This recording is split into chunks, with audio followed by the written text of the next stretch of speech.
ADM Naveen ബാബുവിന്റെ മരണത്തിൽ ജില്ലാ കളക്ടർ അരുൺ കെ വിജയന്റെ മൊഴി വീണ്ടും രേഖപ്പെടുത്തി. പ്രത്യേക അന്വേഷണ സംഘമാണ് മൊഴി രേഖപ്പെടുത്തിയത്. യാത്രയയപ്പിനു ശേഷം കളക്ടറെ കണ്ട് തെറ്റുപറ്റിയെന്ന് നവീൻ ബാബു പറഞ്ഞെന്ന മൊഴിയിൽ വ്യക്തത വരുത്താനാണ് വീണ്ടും അന്വേഷണ സംഘം മൊഴിയെടുത്തത്.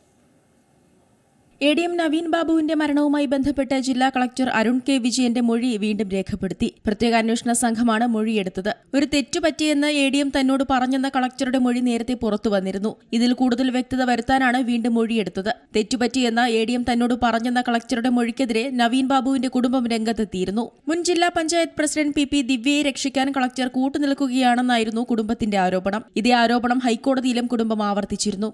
ഇതിന് പിന്നാലെയാണ് വീണ്ടും മൊഴിയെടുത്തത്. CBI അന്വേഷണം ആവശ്യപ്പെട്ട് കുടുംബം ഹൈക്കോടതിയിൽ പോയതിന് പിന്നാലെയാണ് നടപടി. ലാൻഡ് റവന്യൂ ജോയിന്റ് കമ്മീഷണർ നടത്തിയ വകുപ്പുതല അന്വേഷണത്തിലും കളക്ടർ സമാന മൊഴി നൽകിയിരുന്നു. അതേസമയം നവീൻ ബാബുവിന്റെ മരണത്തിന് പിന്നാലെ കളക്ടർ നൽകിയ പ്രാഥമിക റിപ്പോർട്ടിൽ ഇക്കാര്യമില്ലായിരുന്നു. ഒക്ടോബർ 22-നാണ് പോലീസ് കളക്ടറുടെ മൊഴി ആദ്യം രേഖപ്പെടുത്തിയത്. അന്ന് നൽകിയ വിവരങ്ങൾ തന്നെയാണ് ഇപ്പോൾ ആവർത്തിച്ചത്. CBI അന്വേഷണം വേണമെന്ന കുടുംബത്തിന്റെ ഹർജിയിൽ ഡിസംബർ 6-ന് ഹൈക്കോടതി വിശദമായ വാദം കേൾക്കാനിരിക്കെയാണ് കളക്ടർ അരുൺ കെ വിജയന്റെ മൊഴി അന്വേഷണ സംഘം വീണ്ടും രേഖപ്പെടുത്തിയത്. News desk C Malayalam news. ഏറ്റവും പുതിയ വാർത്തകളും വിശേഷങ്ങളും വിരൽത്തുമ്പിലറിയാൻ സി മലയാളം ന്യൂസ് എല്ലാ ഡിജിറ്റൽ പ്ലാറ്റ്ഫോമുകളിലും ലഭ്യം.